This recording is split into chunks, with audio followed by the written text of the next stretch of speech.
नमस्कार, आप देख रहे हैं अखंड हिंदी न्यूज 24। मैं हूं आपके साथ सीके सिंह। आइए रुक करते हैं इस वक्त की बड़ी खबर की ओर। सिख समाज कानपुर की विशेष बैठक आयोजित। रविवार को सिख समाज कानपुर की एक विशेष बैठक गुरुद्वारा कीर्त नगर गुरु तेग बहादुर नगर गुमटी नंबर 5 में गुरविंदर सिंह वासु प्रिंस की अध्यक्षता में हुई, जिसमें समाज के मुद्दे जो अभी तक अछूते थे उन मुद्दों पर सबके विचार व सहयोग की अपेक्षा की गई। इन सभी मुद्दों पर आए हुए समस्त गुरुद्वारा कमेटियों व संस्थाओं व सभा के मेंबर सदस्यों ने एक मत से समर्थन किया।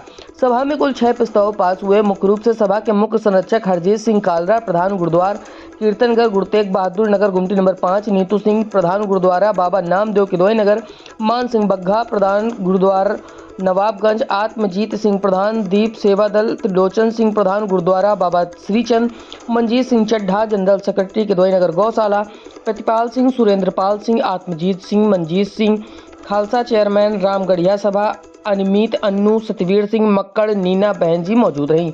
देखिए अखंड न्यूज के लिए संदीप कुमार की एक खास रिपोर्ट। आज सिख समाज कानपुर की एक विशाल और एक विशेष बैठक थी, जिसका कि सब बुजुर्गों, बड़े छोटे भाइयों के सहयोग से भरपूर सफलता मिली है और सफल बैठक हुई है।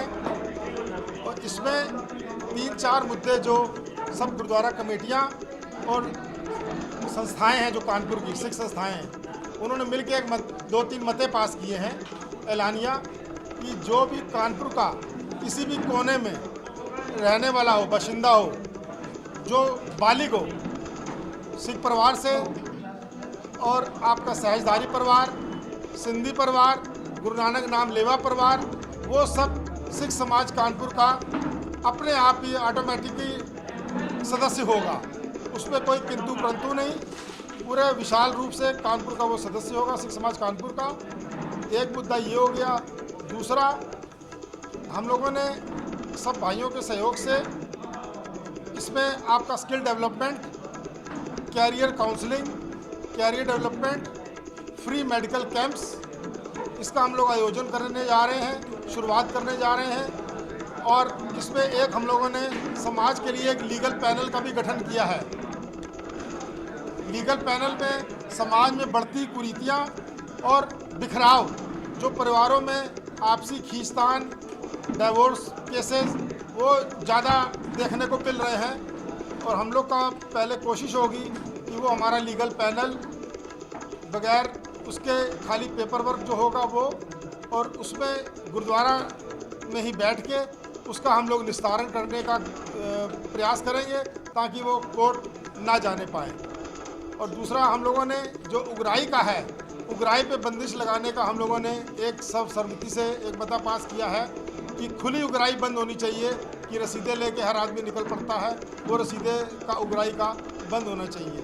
और गुरपुरुष जो हम लोगों में शहीद सिंहों के, साहिबजादों के, गुरुओं के, संतों के गुरपुरुष, हम लोग में बहुत से गुरपुरुष आयोजन किए जा सकते हैं और होते हैं, लेकिन उसमें सब जितनी संस्थाएं गुरुद्वारा कमेटियां हैं आपस में मिल बैठ के उनको आपस में शेयर कर लें, डिवाइड कर लें कि ये गुरुपुरुष ये गुरुद्वारा कमेटी बनाएगी, ये गुरुपुरुष ये संस्था बनाएगी। उससे क्या है, पैसे की बर्बादी भी नहीं होगी। वो पैसा हम अपने कमज़ोर सिख परिवार, बच्चे बच्चियाँ, उनको हम स्टैंड करने में और उनकी शिक्षा में, मेडिकल में हम लोग वो मदद कर सकते हैं। यही सिख समाज कानपुर का ध्येय है, प्रयास है, और इसी में आप सबका सहयोग के आकांक्षी है। मेरा नाम अनमोलक सिंह है, मैं वाइस प्रेसिडेंट हूँ सिख समाज सेवा संस्थान कानपुर का। आज यहाँ पर बैठक हुई सिख समाज की, क्या-क्या यहाँ पर? आज जो हमारी बैठक के मेन मुद्दे थे, उसमें सिख समाज सेवा संस्थान कानपुर करने क्या जा रही है। इसमें हमारे 5 मुख्य स्तंभ हैं, जिन पर हम लोगों ने आगे आने वाले समय में कार्य करना है।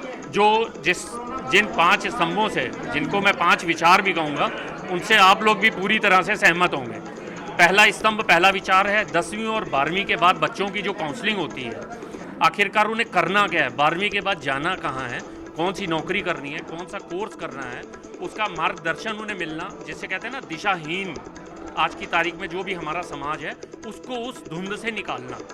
दूसरा, हम लोगों को जो कौशल विकास कार्यक्रम है, जैसे कि स्टेनो हो गया, टाइपिंग हो गया, ठीक है, कंप्यूटर की, हार्डवेयर की, नेटवर्किंग की, इन सब की जानकारी, इन सब के कोर्सेस अगर सरकार के द्वारा हमें कोई स्कीम मिलती है तो सरकार से प्रोवाइड कराना, नहीं तो हम उसको खुद अपने स्तर पर अपने बच्चों को सभी जातियों के बच्चों को प्रदान करने की पूरी कोशिश करेंगे।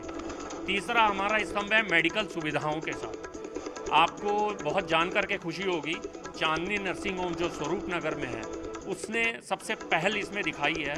डॉक्टर अंचला सिंह मेरी बहन, वो इतनी रेस्पेक्ट करती है, जैसे ही उसने मेरे इस इनिशिएटिव के बारे में, हमारे इस इनिशिएटिव के बारे में सुना, उसने प्रायोरिटी दिखाते हुए ये पहल दिखाई कि वो वरीयता के आधार पर जितने भी हमारे यहाँ से जो भी हमारे यहाँ से जो इलाज करवाने या किसी भी प्रकार की मेडिकल सुविधा लेने जाएगा, उसको 40 से 50% तक की छूट हम लोगों को प्रोवाइड होगी वहाँ से। और जो भी मैक्सिमम से मैक्सिमम वो लोग कर सकते हैं वो लोग करने का उन्होंने हमें आश्वासन प्रदान किया है।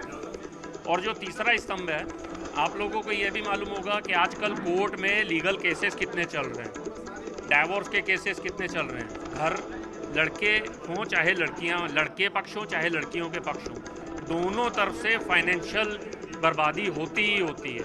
तो हम लोगों की प्रायोरिटी रहेगी कि इस बर्बादी को रोकना, गुरुद्वारे में ही बुला करके एक कम्युनिटी एक नियमों के आधार पर ही सुलह समझौता करवा के उनको 13 भी म्यूचुअल कंसेंट में डाइवोर्स की तरफ मूव कराना। और जो पांचवा हमारा मुख्य पिलर है, अब वो धार्मिक प्रोग्राम कैसे करने हैं वो तो खैर नॉर्मल होते आ रहे हैं। जो मेन हमारे 4 स्तंभ जिनकी जानकारी से शायद आप लोग भी सहमत होंगे कि हाँ ये कार्य होने चाहिए। आप सबका मैं बहुत बहुत आभार व्यक्त करता हूँ, आप सब आए। जय हिंद।